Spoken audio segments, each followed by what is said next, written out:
I'm here to post my responses to the discussion questions for Module 4. Question 1 says, how are proper nutrition, sleep, and exercise related to literacy learning?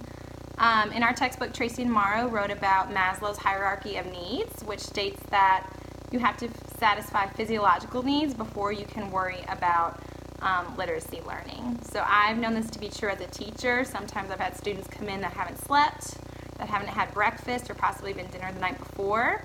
And as much as you want to focus on them sitting up and paying attention and listening and following directions, sometimes the best thing is just to let them take a nap, relax, have a granola bar, get some food in their system, because they're really just going to feel like hitting a brick wall because they're not capable of learning until they have satisfied those basic needs.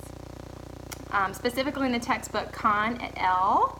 In 2014 conducted a study that basically said that more and more evidence is coming out that suggests brain health may be profoundly affected by nutritional intake. So some specific nutrients needed for learning to occur are amino acids and chlorine, produce neurotransmitters, which help with information processing and the movement of information in the brain. These are also needed for memory and learning attention. Carbohydrates give the brain energy.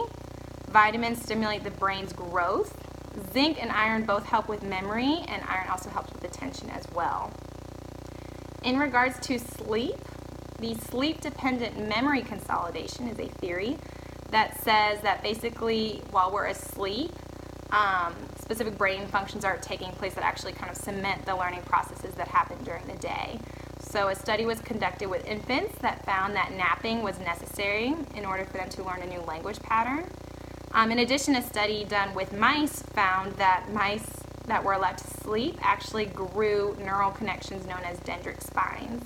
So basically contributing to memory storage and actually learning and building more memory. Next, with exercise was found to have many positive correlations with academic achievement in the brain.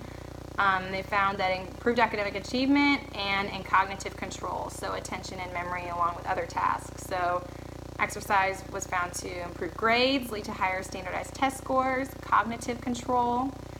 Some of that included being able to selectively decide with your attention span kind of what's important, what's not, filter out the things that aren't as important, being able to switch between tasks, working memory, as well as being able to manipulate the things inside that working memory. Using context to decide if an action or thought is appropriate to the task or whatever is going on. Finally, exercise was also proven to actually change the structure of your brain, which I thought was pretty cool. Exercise can lead to greater volume of basal ganglia, a greater hippocampal region of the brain, greater white matter connectivity, and finally, that white matter helps with the processing speed and more neural transmission and connections. The second discussion question says, what constitutes effective vocabulary instruction? And there were lots of articles that addressed exactly this. So vocabulary instruction, what not to do, and kind of better ways of explicitly teaching vocabulary. The first article, Bromley's article, recommended what I feel is kind of a theme for effective instruction, was allowing students some choice in the words. So rather than giving a list of 10 words that they have to look up and memorize and take a test on, it suggested allowing students to choose words that they want to learn about or words that they feel should be added to the dictionary, I believe was one of their examples. Bromley also said that since we learn new words first by listening and speaking them, to make sure that you are reading and talking aloud using these words before putting them directly in a text. Like I said, since we learn first through listening and speaking before reading and writing. Bromley also wrote about explicitly explaining associations between words, specifically going back to schema theory. I know with my ESOL students I do this a lot. I'll write down a word, we'll talk about exactly what it means, and if it doesn't seem to be ringing bells, we'll try and find a connection to a word that they do know already. In that same vein, beyond just explicitly explaining the associations, there's a study done, it was from page 531 of Bromley's article, that said that 70% of words have multiple meanings, and so you need to explicitly teach the skill of using the context around a word to help determine what the word means. Beyond that, probably the biggest chunk of what I learned was that you need to explicitly teach morphology. So root words, prefixes, suffixes needs to be explicit. Since this study found by Nagy and Anderson in 1984, you can determine the meaning of 60% of words just by looking at the word parts. So explicitly teaching this helps them with reading the words, with spelling the words, and it's also found to improve reading comprehension. That was from Dr. Griffin's article. When teaching the meaning and structure of these new words, also make connections to other words. So this kind of helps, especially with academic language, when words aren't used very often in everyday speech. Being able to break apart the words and look for the word parts is a key to helping them unlock those academic terms they're reading. Also, in Griffin's article, he suggested teaching through authentic text-based morphological tasks. So once again, not picking 10 words out of the blue that they feel they should know, but actually taking words from what they're actually learning. So using text sets with different levels, different words, different lengths, different types, and breaking apart words from those texts. So Dr. Griffin recommended, if you're teaching Declaration of Independence, instead of using just one text, providing lots of them so it can apply those vocabulary strategies to lots of different texts, lots of different examples. That way it'll probably cement the meanings of the words even better.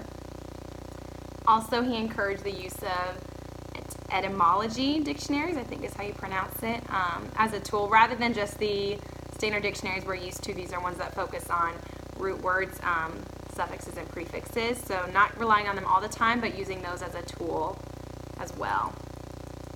Also, in the Word Detectives article, the author recommended teaching fewer words well, rather than teaching all of the words and just glazing over them. So I know I do this when I do things like sight words with my students. They focus on 5 at a time. If they master those 5, then they can work on the next 5 while reviewing the old ones. I think it's something hard for parents to get, because you show them if they're at 5 sight words and they need 220, they somehow take that in to mean that they need to practice 200 words each night, which is mind-boggling. But I think it's just been proven that more successful when they focused on a few words and really master those at a time.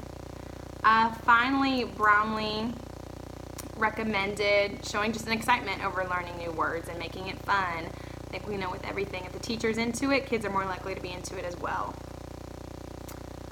Finally, the third discussion question: what implications does research on teacher-student relationships have for literacy learning? So most of my information for this question came from Tracy and Morrow, the second chapter we had to read for this module. It showed that high-quality teacher-student relationships are positively correlated with lots of things: higher student test scores, improved student engagement and motivation, and finally reduced high school dropout rates.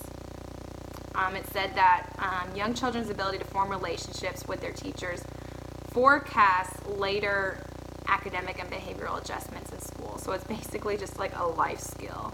So if they're able to form relationships with their teachers, they're just more flexible and able to kind of work with challenges down the line. It also showed that a lack of connection to caring adults can be a major variable in students feeling alienated, failing, and also dropping out. So I think we've all heard some personal stories or examples of students having that one role model, that mentor, that person that cared, that asked about them being kind of the key to their success. And I think that just backs this up entirely. I feel like most of us probably were lucky to have several teachers that did that. And so I think it's just super important to always think of that and to kind of try and be that teacher, especially with things like engagement motivation. I think especially the older kids get, if they're not feeling motivated, if they're not feeling like they're important and what they are doing matters, then it's like a brick wall. Especially with learning to read, with learning to do anything, that is a huge key. So I know, just as a personal connection, our school's kind of done some research on this, and we're trying to build in more things that kind of build connections with our students. We've made morning meeting school-wide just as a sense of building community, and it's a chance for kids to be able to share and talk about their siblings, talk about what they do outside of school. I know one of my good teacher friends always does a lot to kind of learn about her kids on a kid level, not just as a student, so she knows about their siblings. I know I've gone to a kid's baseball game before, just to kind of show them a person outside of my job and that I go somewhere else besides the school. Some teachers will take their class to the movies when a kid movie comes out. So I think it's doing things like that that kind of show an investment on your end. And I think it's just kind of true that when kids know that you care, then they'll care more about what you ask them to do or more what you're doing in class. So those are my answer to the 3 questions, and I hope everyone has a great week.